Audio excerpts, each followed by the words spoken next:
인공지능이 과연 인간처럼 생각하고 느끼고 또 권리까지 가질 수 있을까요? 오늘 이 거대한 질문 속으로 한번 깊숙이 들어가 보려고 합니다. AI와 인간다움, 그 경계에 대한 이야기죠. 이게 더 이상 공상과학 영화 속 얘기가 아니라는 겁니다. 우리 삶 깊숙이 들어온 AI 기술 때문에 바로 지금 이 순간 철학자, 과학자, 그리고 법학자들이 머리를 맞대고 고민하는 아주 현실적인 문제가 됐습니다. 좋습니다. 그럼 이 논쟁을 제대로 이해하려면 어디서부터 시작해야 할까요? 바로 우리와 AI, 그 근본적인 물리적 차이부터 들여다봐야 합니다. 자, 보시면 인간의 뇌랑 AI는 출발점부터가 완전히 달라요. 우리는 뭐랄까 탄소 기반의 촉촉한 웨드웨어잖아요. 근데 AI는 실리콘 기반의 차가운 하드웨어죠. 여기서부터 속도, 효율성, 구조 모든 게 달라지는 겁니다. 이게 진짜 결정적인 차이점인데요. AI는 소프트웨어를 그냥 복사 붙여넣기 하면 끝나요. AI 하나가 배운 걸 순식간에 수백만 개의 AI가 똑같이 알게 되는 거죠. 생물학적인 학습 속도로는 이건 상상도 할 수 없는 스케일입니다. 자, 이 숫자 20 보이시죠? 이게 바로 신의 수라고 불리는 겁니다.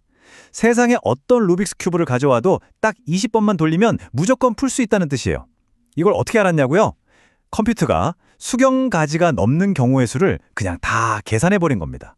인간의 직관과는 차원이 다른 그야말로 압도적인 계산 능력을 보여주는 거죠. 네, 그렇게 계산은 잘하는데 근데 그걸 넘어서면요. 이야기가 훨씬 더 복잡하고 또 모호해집니다. 바로 마음이라는 영역으로 들어서게 되거든요. 이 학술 논문이 핵심을 딱 짚고 있어요.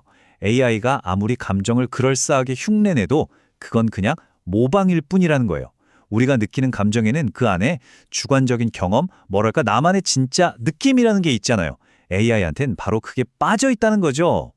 그럼 여기서 이런 질문이 나오죠. 만약에 겉으로 보기에 완벽하게 흉내낼 수 있다면 그건 진짜로 이해했다고 말할 수 있을까요? 이게 바로 아주 오래된 철학적인 딜레마로 우리를 이끌고 갑니다. 자, 중국어방이라는 아주 유명한 사고 실험이 있습니다. 한번 상상해 보세요. 방 안에 어떤 사람이 있는데 이 사람은 중국어를 한 글자도 모릅니다. 이 사람한테 아주 두꺼운 규칙책이 한 권 있어요. 밖에서 중국어로 쓴 질문지를 안으로 넣어주면 이 사람은 그 책을 보고 규칙에 맞는 답, 그러니까 짝이 되는 글자를 찾아서 밖으로 내보내는 거예요. 그럼 밖에서 보는 사람은 어떨까요? 와, 이 방은 중국어를 완벽하게 이해하고 대화하는구나 하고 생각하겠죠. 하지만 정작 방 안의 사람은 자기가 뭘 하고 있는지, 그 글자들이 무슨 뜻인지 전혀 모르잖아요. 그냥 시키는 대로 기호를 조작하고 있을 뿐이죠. 어쩌면 AI가 바로 이 중국어 방과 같을 수 있다는 겁니다. 겉보기엔 완벽하지만 그 안에는 진정한 의미의 이해는 없을 수도 있다는 거죠. 이런 철학적인 고민들이 이제는 그냥 생각에만 머무는 게 아닙니다. AI가 점점 더 우리 삶 깊숙이 들어오면서 이제는 법정으로 또 국회로 현실의 문제로 떠오르고 있는 거죠. 보세요. 이 흐름이 꽤 오래됐습니다. 벌써 2017년에 유럽연합에서는 고도화된 로봇한테 전자인간이라는 법적 지위를 주자는 제안이 나왔어요. 왜냐? 사고가 났을 때 누구한테 책임을 물을지 명확히 해야 하니까요. 그리고 지금은 법학자들이 AI에게 어떤 종류의 인격을 부여할 수 있을지, 그러니까 회사 같은 법인으로 볼 건지 아니면 인간과 비슷한 권리를 줄 건지 이걸 놓고 아주 활발하게 논쟁하고 있습니다. 결국 미래에는 AI의 책임과 권리에 대한 법적인 틀이 만들어질 거라는 거죠. 법률 전문가들은 이렇게 말합니다. 법이라는 게 원래 인간이 아닌 존재에게도 권리를 줄 수 있는 거다. 그러려면 우리가 가진 인간 중심적인 생각에서 벗어날 필요가 있다. 우리가 회사에 법인이라는 인격을 부여한 것처럼 AI에게도 새로운 형태의 인격을 부여할 수 있다는 상당히 파격적인 주장인 거죠. 하지만 이게 말처럼 쉬운 문제가 아닙니다. AI의 인격을 부여하려고 할 때 우리가 넘어야 할 아주 거대한 산이 3개나 있거든요. 첫째, 결정의 문제. 도대체 뭘 기준으로 인격이 있다고 판단할 거냐는 거죠. 감정을 느끼면? 스스로 판단하면? 둘째, 정의의 문제. 좋아요. 감정을 기준으로 삼는다고 칩시다. 그럼 그 감정이라는 걸 법적으로는 어떻게 명확하게 정의할 건가요? 애매하죠.